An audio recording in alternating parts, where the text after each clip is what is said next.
Բարև ձեզ Երկիր մեդիայի եթերում դուք դիտում եք իրավաբանական կլինիկան։ Ատելության մթնոլորտն առհասարակ անընդունելի է եւ իրավական եւ բարոյական տեսանկյունից։ Անընդունելի է հատկապես երբ այն վերաբերվում է էթնիկ միավորներին։ Այսօր ներքաղաքական կյանքում եւ հայ հասարակության շրջանակներում տարբեր շրջանակներում շրջանառվում է արցախցիների վերաբերյալ որոշակի խոսույթներ, որոնք հենց վերաբերվում են արցախցիների իրավունքների խախտումների։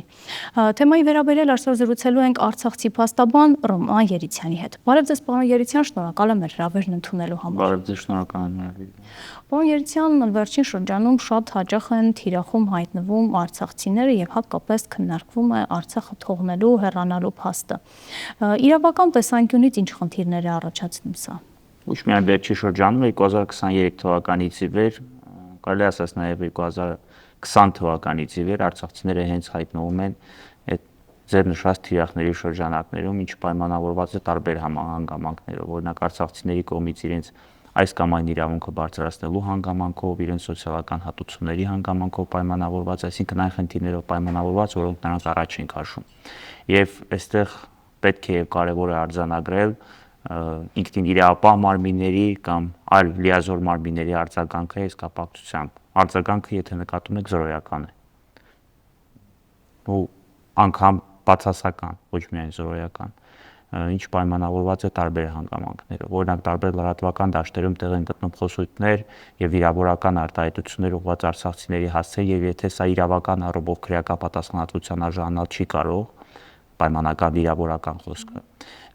դա այլ բան է, իսկ եթե խոսքը վերաբերում է արդեն կոնկրետ ատելություն քարոզելուն, կոնկրետ բռնության կոչերին, ապա դա հստակ քրեական օրենսգրքով նախատեսված արարքներ են,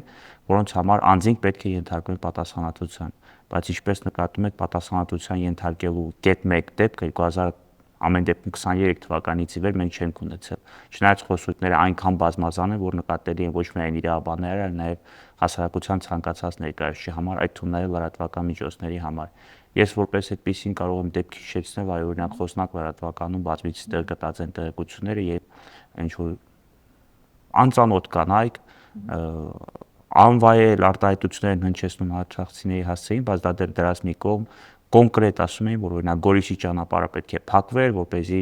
Արցախի մեր ու մանուկ մնային այնտեղ, ոչնչանային եւ չգային Հայաստանում չլծվեին։ Այս սա ինչ է, եթե ոչ ատելության քարոզ, պայմանավորված արցախցի լինելու հանգամանքով։ Օրենսդրությունը ունի իրավական կարգավորում։ Իհարկե ունի, օրենսդրությունը ունի իրավական կարգավորումների եւ քրեական պատասխանատվություն է նախատեսում կոնկրետ ատելության քարոզ հնչեցնելու համար, պայմանավորված էթնիկ ծագմամբ, ռասայական կամ կրոնական վերաբերմունքով, բայց կա նաև պատասխանատվություն պայմանավորված բռնության կոչերի հետ։ Սրանք երկու տարբեր իրավական հանցակազմեր են, որոնց համար օրենսդիրը նախատեսում է պատասխանատվություն։ Այլ կոնկրետ, չգիտեմ, կոշտ եւ վիրավորական արտահայտությունների համար օրենսդիրի պատասխանատվություն, քրեական պատասխանատվություն չի նախատեսում։ Բայց կոնկրետ նման էթնիկ զտումների կամ չգիտեմ, ազգային ատելության քարոզներ կարդալու կամ տարածելու, մանավանդ երբ օգտագործում է հանրային հարթակները, ինչպես նաև բռնության կոչերի համար օրենսդիրը նախատեսում է պատասխանատվություն։ Եվ կոնկրետ դեպքով ես օրինակը բերեմ։ Պարտադիր հաղորդում ներկայացնելը, թե օրինակ երբ լրատվամիջոցում տեղ գտավ, պետք է ոչ պարտադիր չէ, քրեական դատավարության օրենսդրության հիման վրա իրավասու մարմինները, այդ թվում նաև նախաքննական մարմինը ունեն հենց հրապարակային դաշտում տեղ գտած տեղեկությունները, ինչպես նաև զանգվածային լրատվամիջոցներով տեղ գտած տեղեկությունները հիման վրա նախաձեռնել քրեական վարույթ, ասեմ ավելին քնի չէ, անձամբ նման դեպքի առնչվելու դեպքում կարող է նախաձեռնել քրեական վարույթ, բայց ես անգամ հաղորդում ունեմ ներկայացրած այս կապակցությամբ։ Օրինակ, երբ որ խոսնակ լրատվականում տեղ գտած տեղեկության հիման վրա ես ներկայացրել եմ հաղորդում, իրավասու մարմինը, նախաքննական մարմինը քրեական վարույթ նախաձեռնելը մերժել է։ Շատ հետաքրքիր պատճառաբանությամբ ասում է, արտահայտությունները կարող են լինել կոշտ, վիրավորական, անգամ ցնցող, բայց դա չպետք է քրեական պատասխանատվության սահմաններում սահմանափակվի մարդու խոսքի ազատության իրավունքը, եւ դա կարող է առաջացնել ընդհանրապես քաղաքացիական իրավական պատասխանատվություն։ Բնականաբար չհամաձայնվելով դրա հետ բողոքարկել ենք, հասել ենք դատարան, արդեն դատախազության բողոքը մերժվել է, բայց հասել ենք դատարանը բողոքը բավարարվել է եւ մինչեւ հիմա որևէ գործողություն չկա ձեռնարկված։ Բացի ձևական առումով քրեական վարույթ նախաձեռնելուց, որևէ այլ գործողություն մինչեւ հիմա չկա ձեռնարկված։ Ես հիշում եմ պրոդյուսեր Ամեն դեպքը տեսեք, այսպեսի շատ հետաքրքիր բան ստացվեց, մարդը ընդամենը, այսինքն կատարեց որևէ արարք, լրատվամիջոցով հայտարարեց իրաքցիներին վիրավորական արտահայտություններ եւ այլն, նույնիսկ երբ որ կալանքը համատեղելի չէր առողջական վիճակի հետ, ամեն դեպքում իրեն կալանավորեցին։ Երբ որ հարցը վերաբերվում է ոչ թե Շիրակի մարզին, այլ Արցախի հայկական մյուս տարածքին, ինչ միտում եք տեսնում իրավական համակարգում, որ չի նախաձեռնվում նույնը։ Ոչ միայն այդ դեպքը, ես ցես բազմաթիվ դեպքեր կարող եմ օրինակ բերել անգամ իմ փաստաբանական պրակտիկայից։ Իհարկե Արմեն Գրիգորյանի դեպքը ես հիշում եմ, բայց օրինակ օրեր առաջ կալանավորման միջնորդություններ ներկայացրել TikTok-յան հարթակում հայտնի Այվազովսկի անվամբ մի օգտատիրոջ Հայկ Եղիյանին, ով որ կալանքի հետ անհամատեղելի հիվանդություն։ Զուտ այն բանի համար, որ նա բրավո խոսքն է ասել եւ ծափահարել այն անձի, ով TikTok-յան եթերում վիրավորական խոսքեր է հնչեցրել Նիկոլ Փաշինյանի հասցեին։ Ընդամենը վիրավորական խոսքեր, ոչ թե ատելության քարոզ կամ չգիտեմ բռնության կոչ, այլ ընդամենը վիրավորական խոսքեր։ Եվ դրա համար նրանք կալանավորման միջնորդություն ներկայացրել դա տան։ Երկրորդ օրինակ օրեր առաջ էսի մեջում հրապարակել էին բազմազավակ մոր նկատմամբ քրեական հետապնդումը, երբ որ գիշերային ժամերին նրան Հաչինից տեղափոխել են Դիլիջանի քնչական բաժին, մեղադրանք առաջադրել մանկահասակ երեխայի հետ միասին, որով լացելով ամբողջ երեխան ճանապարհին մոտ մի 4 ժամ տնից կտրվել ազատությունը, նրա սահմանափակվել է ոստիկանների ուղեկցությամբ։ Իսկ հազարավոր կամ բազմահազար դեպքեր կամ ընդ որում գիտեք ինչ հետաքրքիր մեղադրանքներ են առաջադրում։ Խուլիգանության մեղադրանք, որ առհասարակ այդ վիրավորական արտահայտությունների հետ կապ չունի, երկու բանով պայմանավորված։ Նախ հիշում եք մինչև 2021 թվականը, եթե չեմ սխալվում, նոր քրեական օրենսգիրքը ուներ այսպիսի մի հանցակազմ ծանր վիրավորանք, որը հետագայում եվրոպական ճնշումների ներքո կամ եվրոպացիների հատուկ կարծիքից հետո փոխվեց։ Իհաճո եվրոպացիների նրանց ցույց տալու համար ապաքրեականացվեց։ Բայց ապաքրեականացվեց ընդամենը քրեական օրենսգրքից, այսինքն փաստացիա մնաց շարունակեց գործել, ընդ որում ավելի վատ է, որովհետև եթե այդ հոդվածով պատասխանատվությունը բավականին ցածր էր, ապա նոր մեղադրանքներով, որոնք առաջադրում են, մարտնակում են խուլիգանություն, ընդ որում խուլիգանության երկրորդ մասի երրորդ կետ հրապարակային կարգով, որ իրենից նախատեսում է ազատազրկում, անգամ ամենածանր պատիժը մինչև 5 տարի ժամկետով ազատազրկումն է։ Այսինքն այսպիսի մի ունիվերսալ հանցակազմ թողել են խուլիգանություն, օրինակ Հայկ Եղիյանին առաջադրել է մեղադրանք խուլիգանության տեսքով։ Եթե այդ հոդվածը չապաքրեականացվեր, հիմա Հայկ Եղիյանին անգամ կալանավորման միջնորդություն չէին կարող դատարան ներկայացնել, եւ նա ընդհանրապես պատասխանատվության կենթարկվեր տուգանքի տեսքով։ Բայց ապաքրեականացել են, թվում է թե ինչ որ լավ բան են արել եւ խոսքի ազատությունն են ավելի շատ սահմանափակումներն են վերացրել, բայց իրականում դնում է խուլիգանության մեղադրանք նույն բանի համար, տանում դատարան կալանավորման միջնորդությամբ, ընդ որում մարդուն սպառնում են մինչև 5 տարի ժամկետով ազատազրկում։ Ու փառք Աստծո մեզ հաջողեց այնպես անել, որ Հայկի նկատմամբ ոչ թե կալանքի, այլ տնային կալանքի որոշում կայացրեց, ու ցավում եմ նաև որ դրա մասին այսպես հայտարարում են, որ հաջողվեց կալանքի փոխարեն տնային կալանք, որովհետև նման մենք օրեր առաջ առնչվեցինք 18-ամյա երեխայի կալանավորման դեպքին, այսինքն նման դեպքերով արդեն կալանքի փոխարեն տնային կալանքը դա մեծ կարելի ասել արդյունք է, որին կարողանում ես հասնել պայքարի շնորհիվ։ Ապարբերավորված առաջինը այդ հանգամանքով եւ վիրավորանքի համար նախատեսված պատասխանատվության հանգամանքով պայմանավորված, այսինքն տեսեք, եթե օրինակ համացանցում ինչ որ մեկին վիրավորում է, ապա մենք ունենք մի քանի դատական ակտեր, արդարացման վերաբերյալ դատական ակտեր, որտեղ դատավորներն արձանագրում են հետաքրքիր մի բան, ասում են, եթե մարդկանց համար դա դուրալի չէ, ապա դա կարող են անջատել։ Օրինակ այլ կլիներ իրավիճակը, երբ որ դրսում ինչ որ բազմահավորանոց կամ ինչ որ բազմաքանակ մարդկանց ներկայությամբ ինչ որ մեկին հայհոյանք հնչեցնել զուտ քո անձը ցույց տալու համար, այսինքն զուտ հասարակական կարգ խախտես եւ ինչ որ չգիտեմ ալկոհոլի ազդեցության տակ սկսես աչք ու ձախ բոլորին վիրավորել, բնականաբար դա բոլորի համար լսելի կլինի, հասարակական կարգը դրանով կխախտվի, անդորը կխախտվի, մանավանդ պատկերացնեք այս նույն օրինակը գիշերային ժամերին եւ ստիպված մարդկանց հասարակական կարգը կխախտվի ակամայից, բայց օրինակ համացանցում այդպես չի, համացանցում եթե դու նկատում ես ինչ որ մի քոչքից համար ոչ դուրալի երևույթ, ապա կարող ես անջատել կամ փոխել ալիք, նույնը հեռուստատեսությամբ։ բայց սա էլ են անտեսում եւ իրար հետևից խուլիգանություն, երբ որ արդեն կա կոնկրետ բռնություն։ Վիրավորանքի դեպքում եւ հատկապես ատելության այդ մթնոլորտի, եթե չեմ սխալվում, պաշտոնյաների դեպքում օրենքը այլ կարգավորումներ ունի, անձանց միջև այլ կարգավորումներ ունի։ Նո ոչ թե օրենքն այլ կարգավորում ունեն, այլ սահմանադրական դատարանը, թունավ եվրոպական դատարանը մի քանի դիրքորոշումներ, սահմանադրական դատարանը, եվրոպական դատարանը մի քանի դիրքորոշումներ ունեն այդ կապակցությամբ, որ քաղաքական դաշտում այդ մեկնաբանությունների նկատմամբ պետք է հնարավորինս մեղմ վերաբերել, այսինքն հաշվի առնել, որ կոնկրետ քաղաքական դաշտում մարդիկ հնարավորինս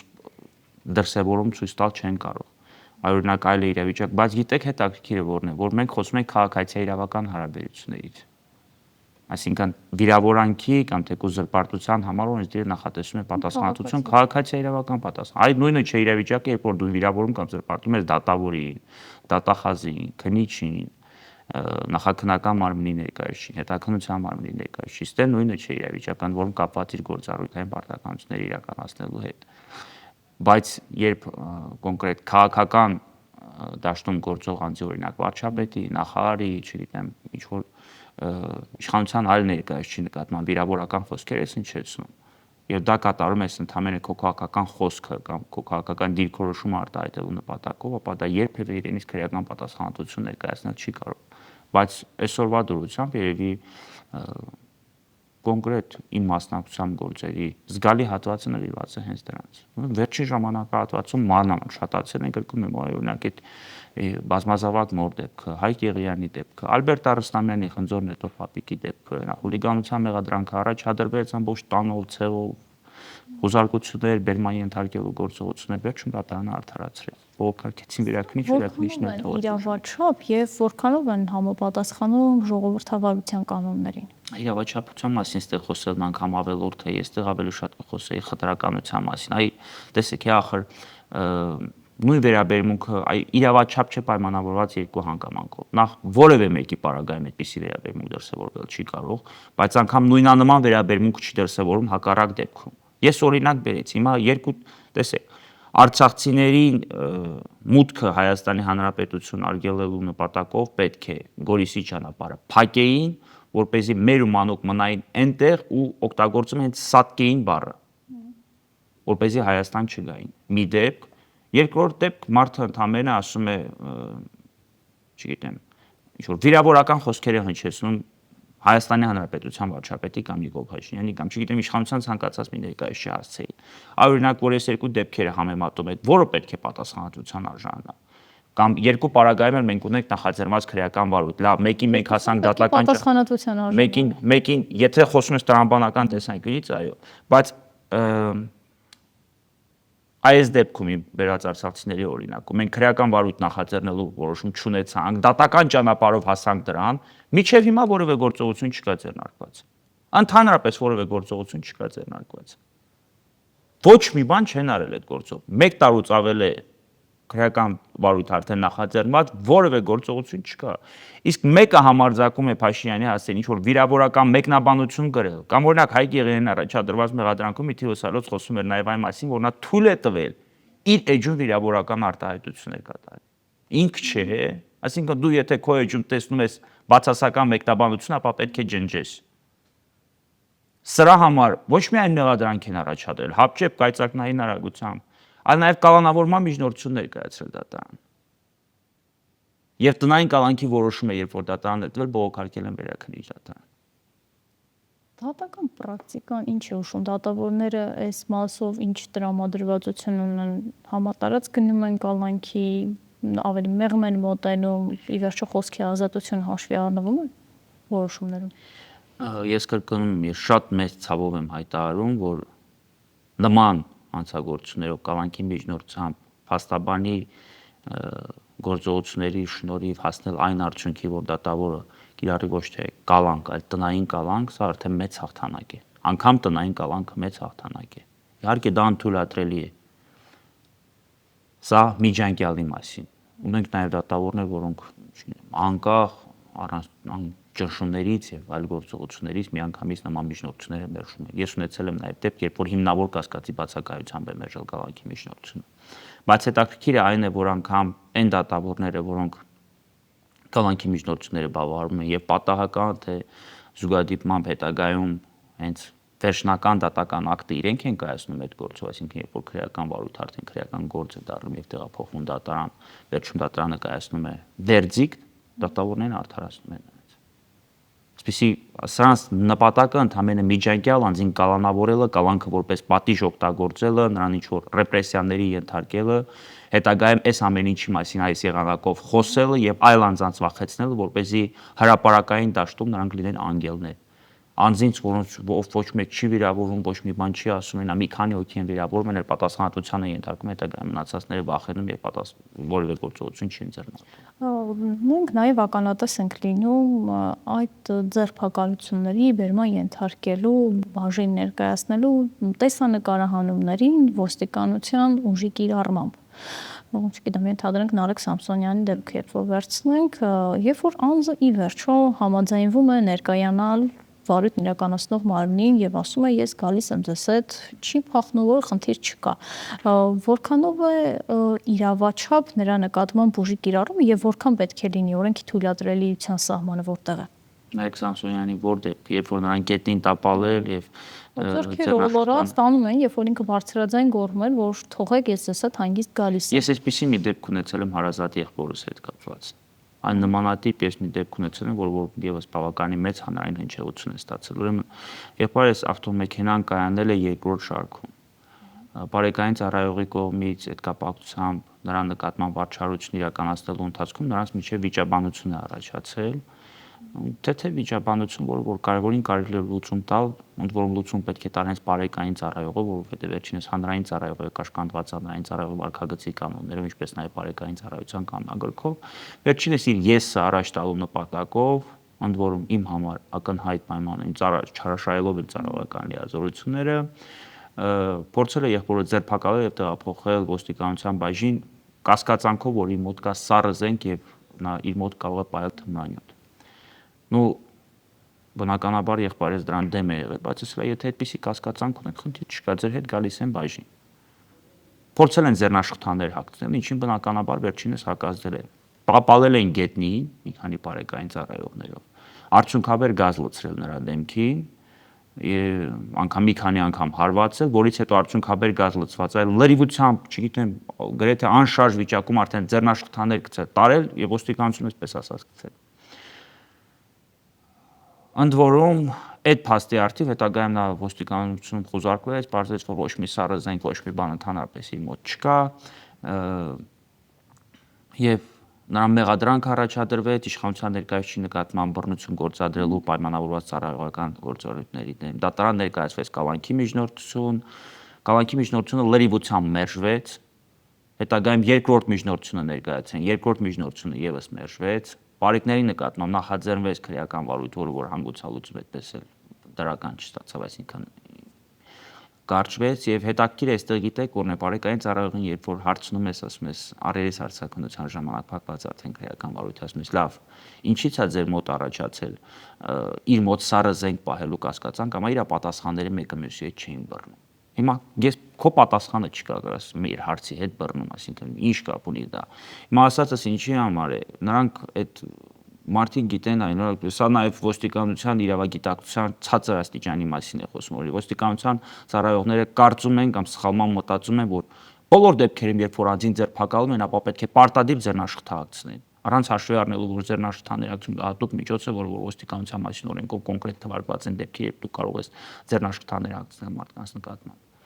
այսինքն ձերբակալման գործողություն կատարել։ Իսկ կամ երբ որ մարդուն հրավիրում ես բաժին եւ նա առանց խոչընդոտի ներկայանում է, ոստիկանները չէ ուզում են պարտադիր ձեռնաշխտաններ հագցնել, մի հատ հրել, քաշը տանել գցել իրենց ավտոմեքենան եւ տեղափոխել այստեղ կամ այնտեղ։ Կամ այդ թիկուզ այդ անչափահաս այդ կնոջ դեպքը թույլատրում է, թե չի թույլատրում։ Օրինակ հանրությունը շատ լավ կհիշի Միքայել Սրբազանի դեպքը, երբ ընդհանրապես կարելի էր փաստաբանի միջոցով կամ հենց անձամբ իրեն զանգահարել, հրավիրել բաժին, Էջմիածին ամբողջությամբ պաշարված էր հարյուրավոր ոստիկաններով, որպեսզի ընդհանրապես ձերբակալեն մեկ 60 անց տղամարդու։ Ինչպես կարող օրենք թույլատրել, դուք այսինքն ձեզ օրենքով կարող է լավ ռետորական էսպիսի դիրքորոշում։ Օրենք կարող է նախատեսել մի երևույթ, երբ որ անձի ձերբակալումը կամ անձին քննիչի մոտ տեղափոխելը պետք է պարտադիր զուգորդվի, պարտադիր կրկնում եմ, զուգորդվի բիրտ ուժի կիրառմամբ, ձեռնարկղթաների հագցմամբ եւ այդպես հարկադիր բերման ենթարկելով։ Եթե մարդուն այլ կլիներ դեպքը, երբ որ մի քանի անգամ վարույթն իրականացնող մարմինը գործողություն ձեռնարկել, փորձել մարդուն տեղափոխել իր մոտ, խնդրել ներկայանալ, ծանոթագիր ուղարկել կամ թեկուզ հեռախոսազանգով կապ հաստատել, մարդը չներկայանա։ Հացորեն տալիս է ծանոթագիր հասկացություն, այդ ծանոթագիրը ստանալուց հետո մարդը պետք է ունենա երրորդյա ժամանակ ներկայանալու, ընդ որում նախապես իմանալու ինչու համար է ներկայանում, ինչ նպատակով է նա ներկայանում, ինչ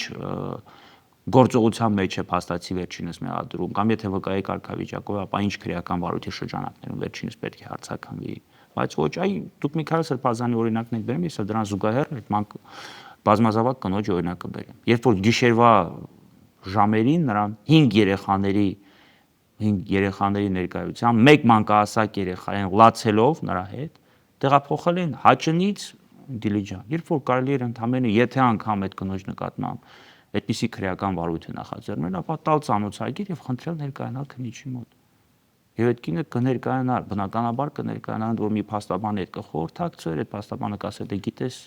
օրինական է թե օրինական չի, բայց պարտավոր է ներկայանալ։ Եթե չեմ կարող չանդրադառնալ նաև մետրոյի դեպքին, Արմինե Մոսինյանի, որ հնչեցին կոնկրետ մեղադրանքներ վարչապետի կողմից։ Սրանք պետք է տրվեն իրավական գնահատական, թե այն ամեն դեպքում վիրավորանքի եւ քաղաքական խոսքի շրջանակներում է տեղավորվում։ Հանրության ամեն դեպքում հետաքրքիր է կար այստեղ քրեական հանցագործություն, թե ոչ։ Վստահ եմ, որ կա։ Այստեղ ատելության խոսքի քարոզ կա։ Արցախցիներին փախած անվանելը, ընդ որում դու չես կոնկրետ անձի չես փախած անվանում, քո ինչ որ դիրքորոշման պայմանավորված կամ քո սուբյեկտիվ կարծիքը չես արտահայտում, այլ դու կոնկրետ արցախցիներին համարել ես փախած, ընդ որում սա ատելության շրջանակներում ես ասել, շատ քաջ իմանալով կամ քաջ գիտակցելով, որ դա այդպես չէ, դու միտումնավոր, այսպես մոլորեցնում ես հասարակությանը, այնպիսի մանիպուլյատիվ գործողություններ ա ձեռնարկել, բայց կոնկրետ արցախցիներին փախած անվանելը իմ կարծիքով իր մեջ պարունակում է նաև քրեական հանցագործության տարրեր։ Առնվազն ատելության խոսք տարածելու շրջանակներում։ Եթե դա լիներ մեկ ուրիշ անձ եւ դա վերաբերեր օրինակ իշխանության ներկայացին հակառակ իրավիճակ կլիներ, ապա վստահ եմ, որ քրեական վարույթ կնախաձեռնվեր։ Ես չեմ բացառում, որ նաև Արմինե Մոսինյանի նկատմամբ կարող է ինչ որ քրեական վարույթ նախաձեռնելու փորձեր կատարեն կամ ինչ որ այլ ռեպրեսիվ գործողություններ ձեռնարկեն։ Բայց այդ որ այդ գործողությունների արդեն ինչու քրեական վարույթ չնախաձեռն։ Դու բացառում ես իհարկե քրեական վարույթ նախաձեռնի, առհասարակ խոսքը չի վերաբերում ոչ միայն վարչապետին, այլ նաև եթե ցանկացած անձ արցախցիների հասցեն ատելության խոսքա տարածում, ես օրինակ չեմ տեսել մի դեպք 2023 թվականից ի վեր, երբ որ այդ մասով ունենանք միայն մեկ կամ ունենանք ինչ որ անձին կալանավորելու վերաբերյալ որոշում, անձին ձերբակալելու անգամ վերաբերյալ որոշում կամ ինչ որ մեղադրական վերձիկ հետագայում անձի նկատմամբ քրեական պատիժ նշանակելու վերաբերյալ դատական ակտ, այսպիսի դեպք չենք ունեցել։ Այսինքն այսպիսի դեպք չի եղել 2023 թվականից ի վեր ոչ մեկ արցախցիների նկատմամբ ատելության խոսք չի տարածել կամ ատելության քարոզ չի եղել, բայց այսպիսի դատական ակտ մենք չունեցանք։ Ինչ որ անձի մասով ունեցանք բայց դա միջև 2023 թվական, 2023 թվականից հետո չունեցանք։ Եվ պետք է խնդրեմ որպես փաստաբան գնահատել, կա այստեղ միտում հստակ եւ ինչ եք կարծում, կա հրահանգ կամ քաղաքական կամքի բացակայություն, ինչու չկան այդ վարույթները։